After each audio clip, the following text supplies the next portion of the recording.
14வது நம்ம பார்க்க போறது சேலிஸ் ஆஃப் லைஃப். முன்டாப் அப்படின்னு சொல்லக்கூடிய ஒரு லாஸ்ட் சிட்டி ஆர்ஜினா கொண்ட இந்த கலசம் இருக்கு பார்த்தீங்களா? இது பார்க்க ஒரு கலசம் மாரி தான் இருக்கும். ஸோ இந்த கலசம் இருக்கு பார்த்தீங்களா? இதில வந்து தண்ணிய ஊத்தி அத நம்ம குடிச்சோம் அப்படின்னா, நம்ம இழந்து போன இளமைய வந்து நமக்கு கொடுக்கும். நமக்கு கிட்டத்தட்ட ஒரு 90 வயசு இருக்கலாம், 100 வயசு இருக்கலாம். ஆனா இந்த கலசத்தில வந்து தண்ணிய ஊத்தி அத நம்ம குடிச்சிட்டோம் அப்படின்னு வச்சுக்கங்களேன், நமக்கு இழந்த இளம வந்து திரும்பவும் கிடைக்கும். திரும்பவும் நம்ம வந்து ஒரு யூத்தாவே மாறிடுவோம். அந்த அளவுக்கு இளமையை திரும்ப கொடுக்கக்கூடிய சக்தி வந்து இந்த கலசத்துக்கு இருக்கு அப்படிங்கிறத தெளிவாவே சொல்லியிருக்காங்க.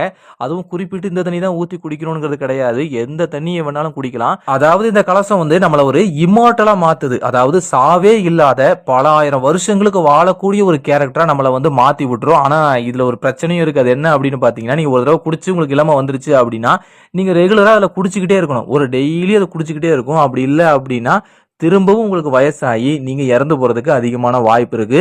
ஸோ வந்து நீங்க ரெகுலரா குடிக்க வேண்டிய கட்டாயத்துக்குள்ள நீங்க இருக்கீங்க அப்படிங்கிற சந்தேகமே கிடையாது. அது மட்டும் இல்லாம இன்னொரு விஷயம் நிறைய பேருக்கு சந்தேகம் இருக்கும். யாராவது கத்திய வச்சு குத்துனாலோ, இல்ல கீறல் போட்டாலோ, இல்ல நம்ம வந்து சாக போற நிலைமையில இருந்தாலோ, இந்த கலசத்துல தண்ணி மோந்து குடிச்சோம் அப்படின்னா நம்ம வந்து உயிர் திரும்ப வந்துருமா அப்படின்னு சொல்லி கேட்டீங்க அப்படின்னா 100% வராது. 100% வராது. இது காயங்கள குணப்படுத்தக்கூடிய சக்தி வந்து இதுக்கு கிடையாது அப்படிங்கிறதையும் இதோட கிரியேட்டரே கன்ஃபார்ம் பண்ணியிருக்காரு.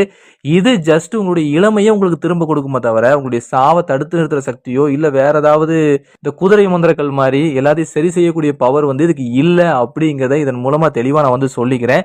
ஸோ இதுக்கு வந்து இளமையை திரும்ப தரக்கூடிய சக்தி மட்டும் தான் இருக்கோ தவிர வேற எந்த சக்தியுமே கிடையாது. இதுலயும் இன்னொரு பிரச்சனை இருக்கு. அது என்ன அப்படின்னு பார்த்தீங்கன்னா, இந்த குடிக்கும்போது நீங்க ரொம்ப ஜாக்கிரதையா தான் நீங்க குடிக்கணும். ஒரு அளவுக்கு தான் குடிக்கணும்.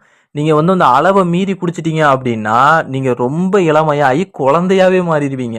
ஸோ நீங்க வந்து ஒரு அளவு அவங்க குடுத்துருப்பாங்க. அந்த அளவுக்கு ஏத்த மாரி தான் நீங்க குடிச்சு, அதுக்கு ஏத்த மாரி தான் நீங்க என்ன செய்யணும்னா, உங்க இளமைய வந்து குறைச்சுக்கணும். நீங்க அளவுக்கு மீறி குடிச்சிட்டீங்க அப்படின்னா, உங்கள யாராலயுமே காப்பாத்த முடியாது. பச்சை குழந்தையா மாரி குவா குவான்னு அழ ஆரம்பிச்சுருவீங்க. ஸோ அதனால இத வந்து ஜாக்கிரதையா தான் கையாளணும் அப்படிங்கிறத பத்தி தெளிவாவே அந்த எபிசோட் பார்க்கும்போதே உங்களுக்கு தெளிவா புரியும்.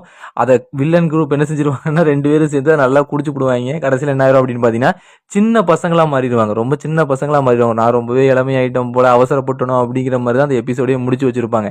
ஸோ இத அதிகமா குடிச்சிடக்கூடாது. ஒரு அளவுக்கு லிமிட்டா தான் குடிக்கணும்.